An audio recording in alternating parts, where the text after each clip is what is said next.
from teachillinois.com. This is The Teacher's Classroom, the podcast that explores current issues and topics in education and how they relate to teaching and students. Here is your host, Matt Weld. Hey everybody, and welcome to episode 23 of The Teacher's Classroom. Today I had the great privilege of interviewing Kyla Patton. She is a teacher in New Athens here in Southern Illinois. And she is a wealth of just positive energy and techniques that you can use in your classroom and with your personal life as you're starting a new year. This is the inaugural episode of a new season of The Teacher's Classroom. And so I thought it would be a fantastic opportunity to get Kyla on the show, which I've been wanting to do for a while, and talk about all things, positive and how we can be a positive team player on our staff and how we can work with kids to actually,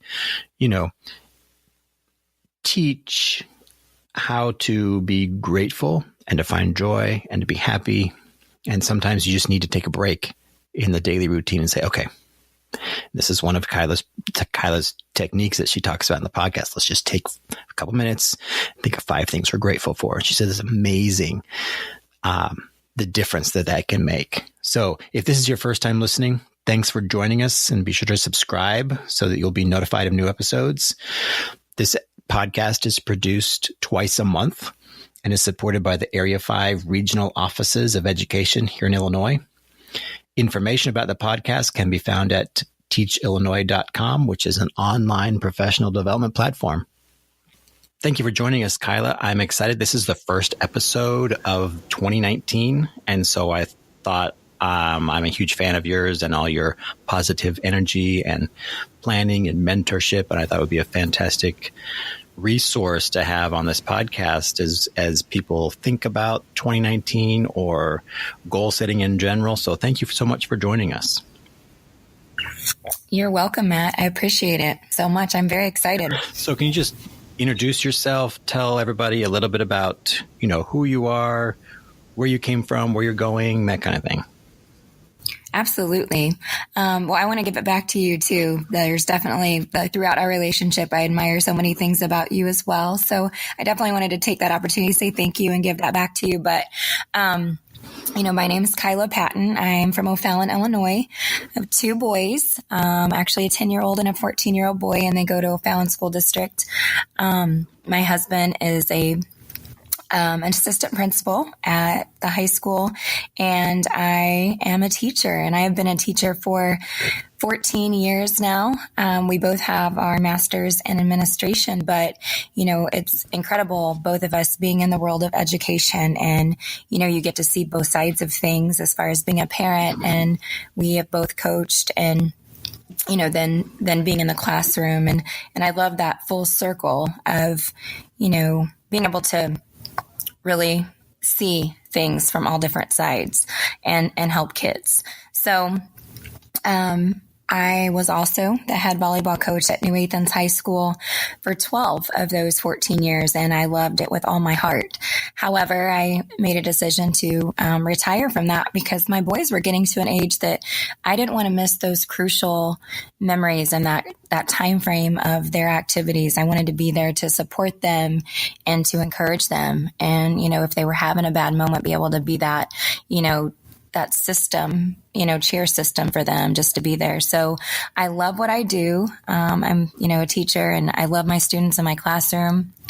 And, I just love being a mom right now as well, and being invested in my kids' time and their time and that precious time as a family.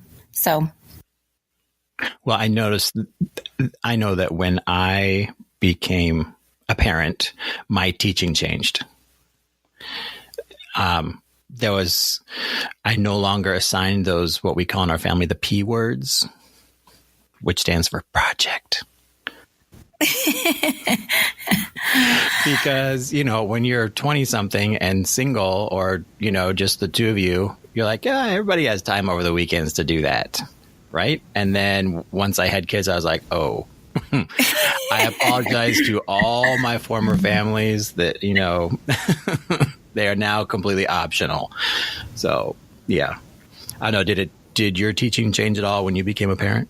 It's interesting, Matt. The more I get to know you, the more I feel like we're so much alike. And I had to chuckle, and you probably heard me, giggle a little bit there, because I feel like absolutely I agree with you 110%. My teaching has evolved. And I remember even when I was coaching, I evolved as a coach as well, because I started planning more. I started planning more because I thought, I need to think about all these parents, because as parents, as you have these kids and these kids have these activities, and you've got so much more added onto your plate in a great way, in a great productive way for your kids, you want to be able to really have that time with them. And so I kept thinking, oh my gosh, I want to be able to do in-class projects so then they don't have to go home. Hands-on learning, visual based. That's how I learn. And so I did. I completely transformed the way I thought, because then I was a parent as well. And I definitely think that's a good thing, because we're thinking of different realms and different aspects of what's best for the kids. So that's entertaining and enlightening that you brought that up.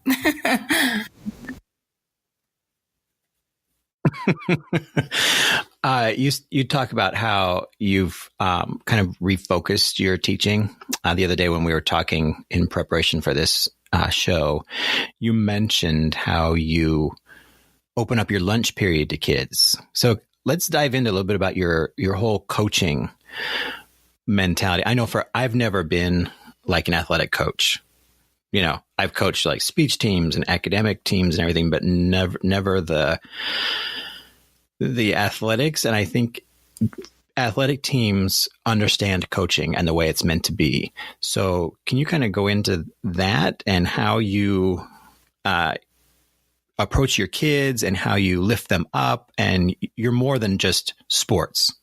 It seems like you do whole child mentoring in the guise of coaching.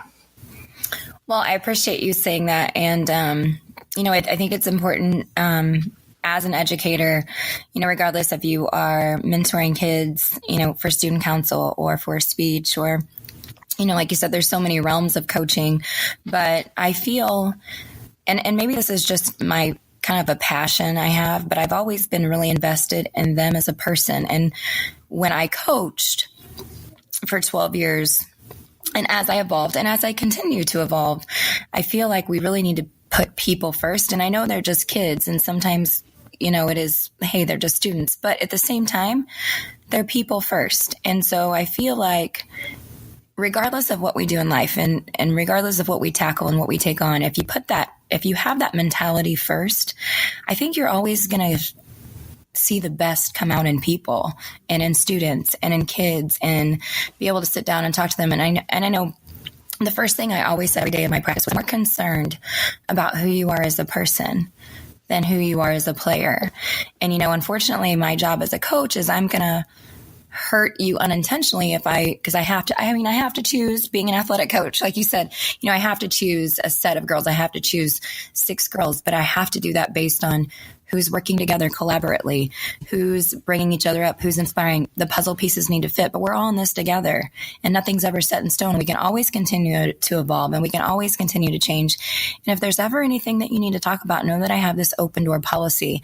So going back to the beginning of your question, now that I'm no longer coaching because I decide to, kind of transform and be a mom in present sense of not missing my kids' activities to be a coach, I've now really, really focused more on that in the classroom. Kind of, not that I didn't before, but that's why I open my lunch now, because I want kids to know that they need to have somebody to talk to. They need to have somebody to feel that care about them so they can continue to evolve and be the person that they're meant to become, and I think that's so important. And I think sometimes that gets missed because I know even as adults, we're like that, we need to, it's nice to know that people care about us. And when people do care about us, it seems like we always I want to always give a little bit more and show appreciation and recognition and just make people feel loved and appreciated.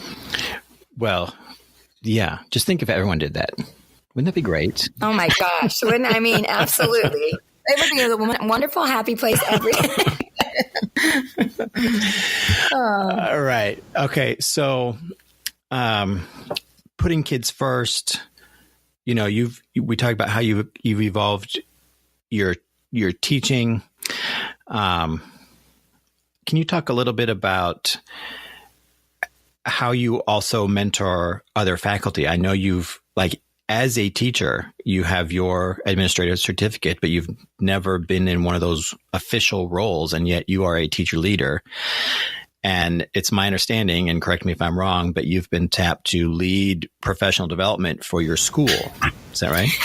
Correct. I was I had an opportunity I was selected to go to a John Maxwell Elite Center last year in 2018 at the beginning of the year, and it really transformed my life. Being able to, John Maxwell is somebody that has inspired me throughout my career as well. He was a minister that became a motivator, and to see him live was just, oh my goodness, that kind of took my breath away. But he really transformed myself and just made me think of, all these things that we can continue to do to lead kids in our class.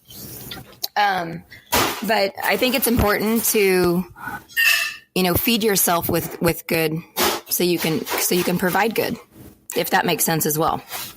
It does. And when I came back from that workshop, my superintendent asked me to lead at the St. Clair County Institute Day within the Marosa School District and the New Athens School District. And that, honestly, prior to me being asked to lead a coach's clinic in Southern Illinois as a volleyball coach, that was only my second experience speaking and motivating my staff. And I'll be honest with you. I think it would be silly not to say that regardless of what age you are, when you try something new, it's scary. And my anxiety gets, a little elevated, but it's also important to change and know and say that out loud, because kids feel the same way. And so if we can say, hey, it's okay, it's normal to feel this way, but that's how you overcome your fears. And, it's been so gratifying to be able to share my passion for motivating and uplifting people. And hopefully that will continue to, transform teach and help teachers, because we all need that in our life. And so I'm very glad I've been given the opportunity to be able to do that. And I hope that that's actually something in 2019 I want to pursue more and, make that a goal of mine to continue to do, because I think we all need it. Well, okay. Perfect segue into goal setting as we look into 2019. How are you preparing for 2019 personally? Let's talk about personal and then professional. Okay. All right. So let's start with personal, because I think as teachers, we often confuse the two, or we don't even set aside time for the personal, because it's, we're all right. about kids all the time. And right. Okay. And so let's divide it up. All right. So if you could talk about your personal growth and, what you've done and how you're preparing for 2019, I would love to know. So. Awesome. Okay. Well, that's awesome that you say that. Actually, it's interesting. Down underneath me, I'm sitting on my fireplace by my fireplace, but underneath me, I have a vision board. So it's interesting that you're saying this right now. And I have about 15 pictures cut out, and I have these quotes. I actually went to the store yesterday to get this all, established and put together. And I will tell you, I did not do a vision board last year. And the whole year of 2018, I was like, gosh darn it, I should have done a vision board, because the year before I did. And it was interesting to look back on it and reflect. And so I think visual aids are huge, at least for me.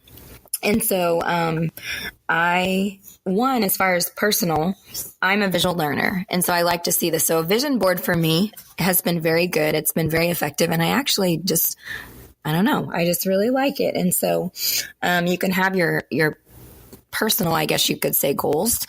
As far as personal, since we're really tapping into that first, for me, I have to feed, or I don't have to, I guess I should say, I've feed myself with tons of positive books and positive podcasts and positive audio books, because I drive and have that drive time in the morning. So, I feel like sometimes we are a result of what we feed into and dive into, kind of like we are kind of who we hang out with. I know our parents said that when we were in junior high and high school, and as much as we wanted to, I did not want to believe my mom. Like, I can kind of see the other side of that now, but it's kind of the same way, I feel like, in your personal life and your personal goal setting. And so what you want to really focus on, I feel like you need to hold yourself accountable to read and to immerse yourself in and to invest in so you can create your best self.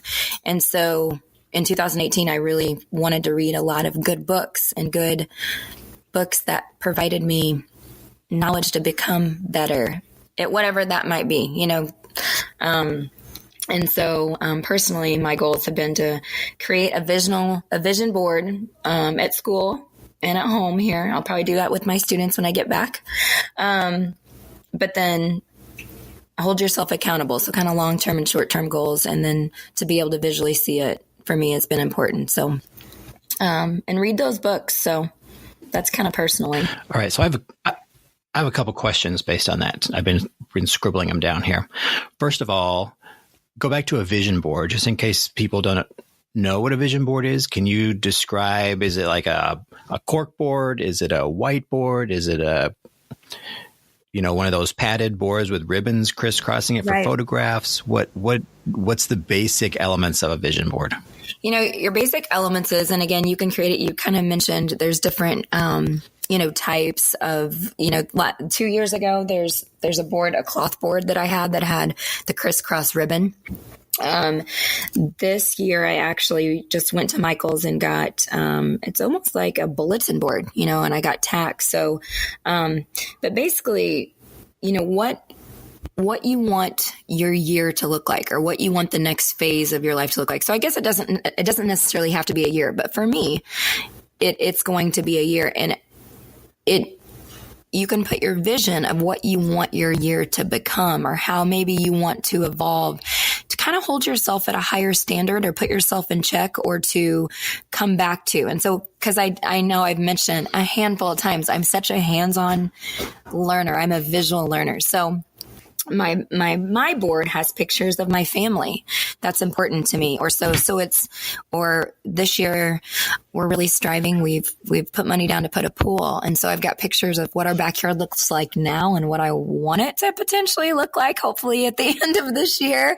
And creating those memories with my family, and to have a pool and be able to spend time here together. And then people that have influenced my life. So I've got pictures of people on here that have really impacted my life and I want to spend more time with, and vacations or time that I want to, I've got a picture of my family going to the beach. My youngest son went to the ocean for the first time and he wants to go back. So taking them on another vacation where we can go see the ocean again. So things that brought you joy, or things that you want your life to become, I guess, or what you want out of it. And so when you see it every day, it kind of, you can go back to that and be like, oh yeah, like we need to do that. We said that we were going to do that. And so, and goals and maybe quotes. And so it's kind of like individualized. It's whatever you want to make it. But okay. So you mentioned how you're going to do this possibly with your students. How would you do that with 20 kids or however many you have? Oh my gosh. Well, we did this last year with my students. And so I spend 2 or 3 days talking to them about printing quotes and printing goals. And I have them print, 3 goals of, what are 3 things that you want to focus on? What are 3 things that you can be, that you maybe know that you can do better at, that maybe life just got in the way? Or what are, maybe 3 books you want to read, or what's something that, so we talk about that. And then they spend 2 or 3 days in the classroom printing quotes or printing pictures. And it's so incredibly rewarding to watch these kids dive in to a hands-on project that we can do during class. Right. And they can work together, they can collaborate together, and I kind of allow them to talk quietly and then present them and to listen to these kids' hopes and dreams. And then we actually go back to that at the end of the semester. And so then I can kind of hold them accountable. I'm like, hey, I'm going to get the vision boards back out. Okay. And it might just be like a big piece of construction paper, right? Because in education, I wish I could go buy them all. Nice boards at Michael's, but, a smaller version of that. But it's neat for me to hand those back out and say, okay, where are you at with those goals? Where are you at? How can we now, modify where you're at? Because it's okay.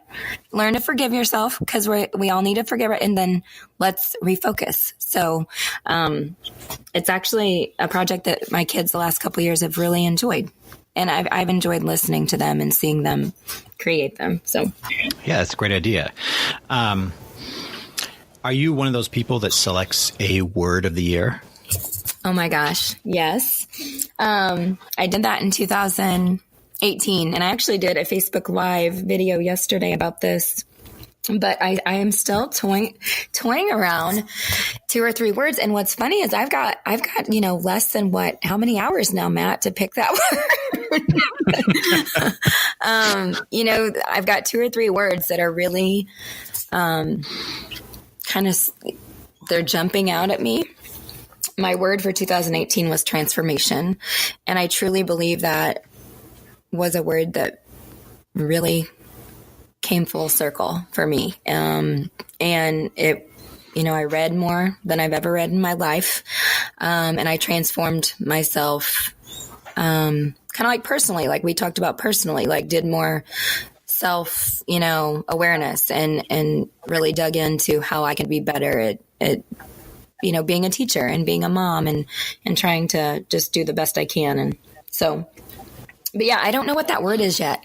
But I definitely think for me, John Maxwell actually did this, and we all can make New Year's resolutions. But last year it was very empowering to pick a word. And I felt it was forgiving more so than, oh my gosh, your resolution might be, I'm going to go to the gym 3 days a week. Well, sometimes life gets in the way, and sometimes we beat ourselves up because we don't, execute, I should say, your resolution. But I thought it made more sense for a word when and I know John Gordon, I read a lot of his books. And when I was a coach, our players read his books, and I still continue to read his books. So as an author, he's great as well. He selects a word too. That he wants to focus in on. And so I feel like if it's a word, it's more forgiving. It's not just a set thing. It's a word. So I think it's a great idea. I think that's a great idea for everybody to do going into 2019. And so to find a word, do you use your vision board to kind of come up with a word? I mean, so it's a word that you would like to be, or it's a word you want to focus on? It's a word that you would want to be able to describe yourself at the end of the year? Yeah, I think it's a word that, for me, I always feel I have a purpose to serve. And maybe that, maybe I just answered my question. My word is probably maybe to serve. But it's something that you feel that your intuition, that you're meant to be here for, like you're destined. There's a higher power that you feel that you know that you're here for, that maybe you're not living up to, that you really want to try to be better at. And I don't know if that answered the question, but I know John Gordon mentioned in one of his podcasts that, 1 year his word was family. He really knew that particular year before, he was diving into his work and he was diving into being such a good author, that he knew that his word for the next year needed to be family, because he neglected the foundation of what was really important. And he knew he needed to give back to that. So that was his word. And so I think for everybody, it's really personal. It's something you've got to dig deep and ask yourself, what that is, because I think it looks different for everybody, if that makes sense. Mm-hmm. Yeah, absolutely. All right.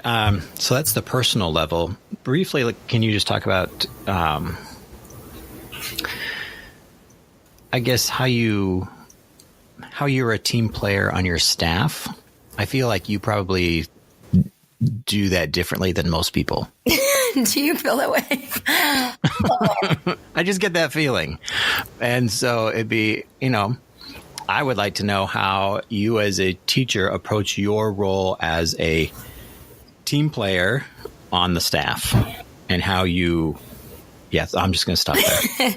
Well, it's interesting. Since I do open my lunch, and I've done that for the last year and a half, there might be months at a time where I don't see. And in New Athens, we have such a unique building because it is K through 12, unlike a lot of other. However, we're small. So where I'm at, where you teach in O'Fallon at District 9, we might have less teachers K through 12 than you guys do at your facility in your school district. But I feel, and I will tell you, here's what I feel. I feel that I think it goes back to my approach with anything. You really need to listen. I feel like being a good listener as a staff or as a part of a family or as a mom or as a coach or as, through life. And we as teachers teach kids that you're always going to be a part of, there's more than just you, right? So you're dealing with in the classroom. It's not about you. It's about everybody else. And we have to always be a good, attentive, active listener.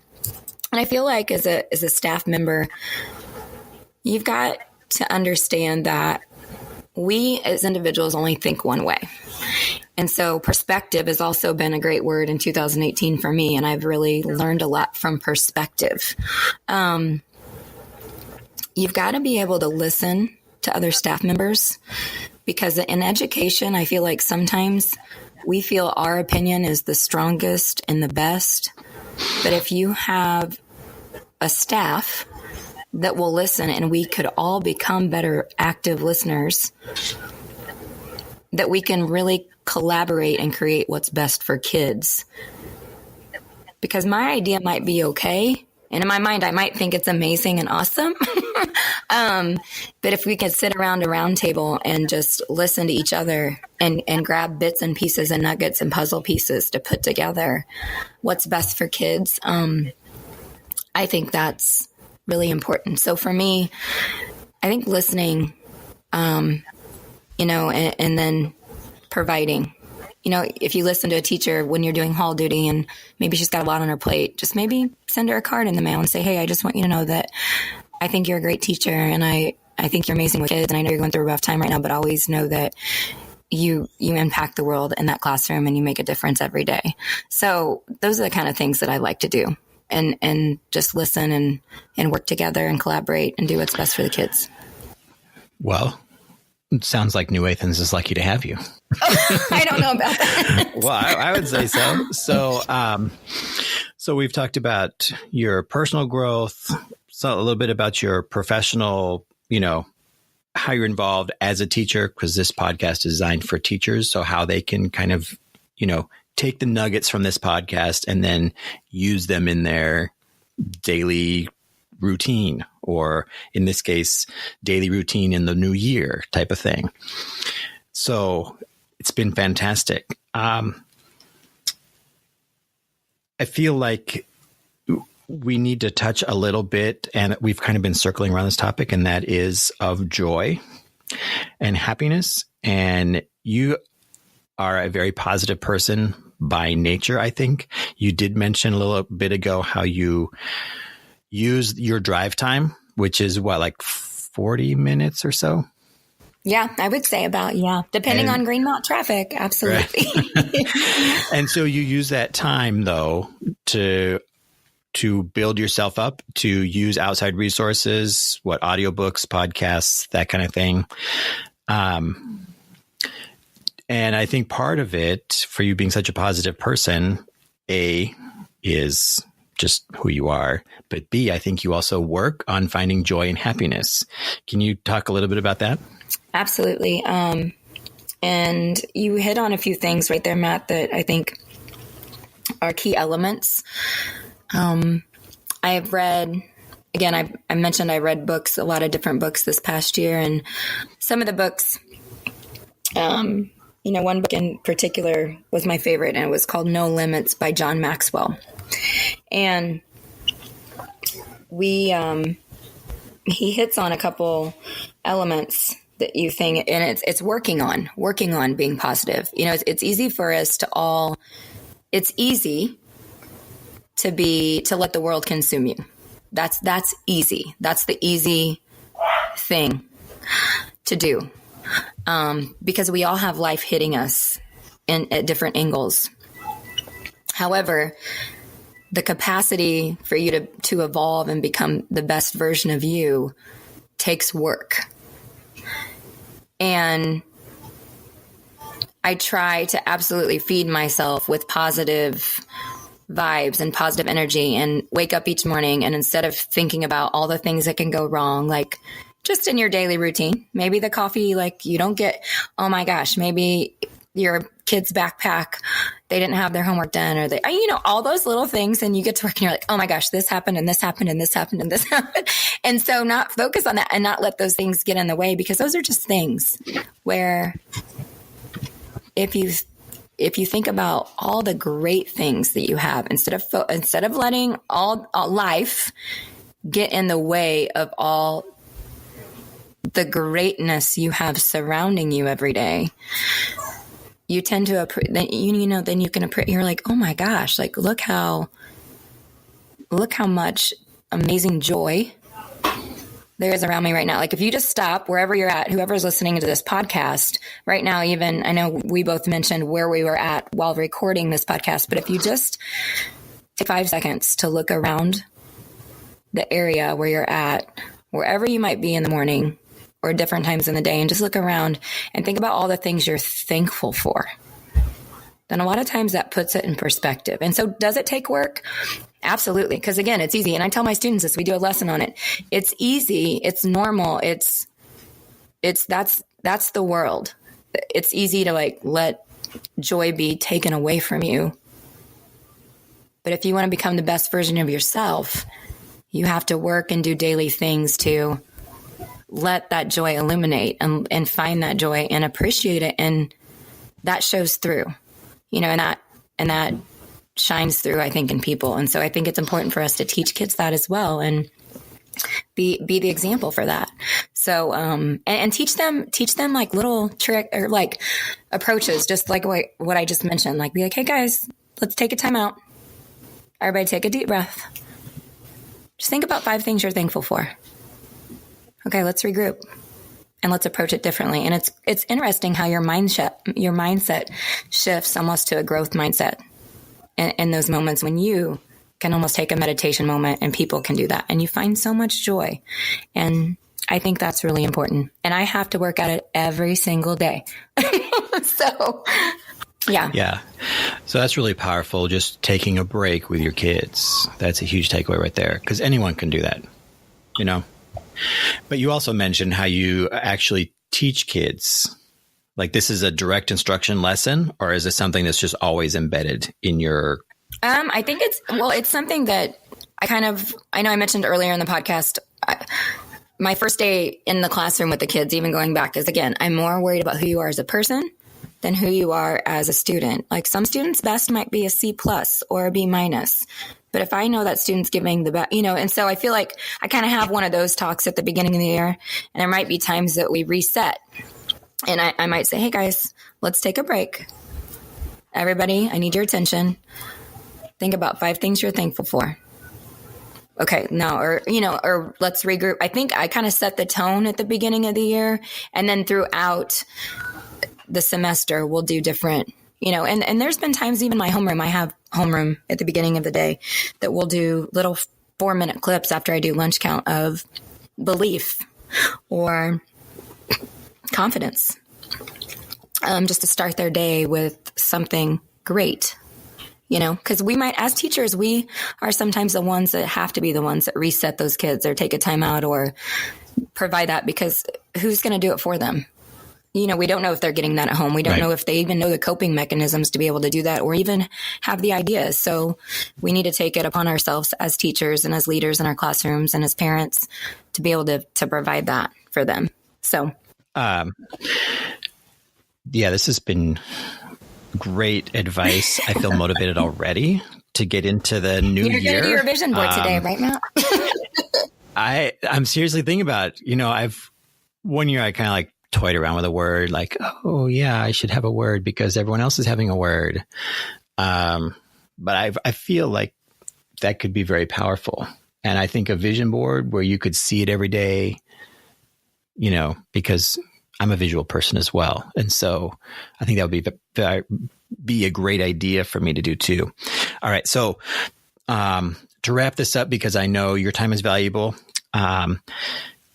if you could give one piece of advice to the teachers out there that are whole people, what would it be?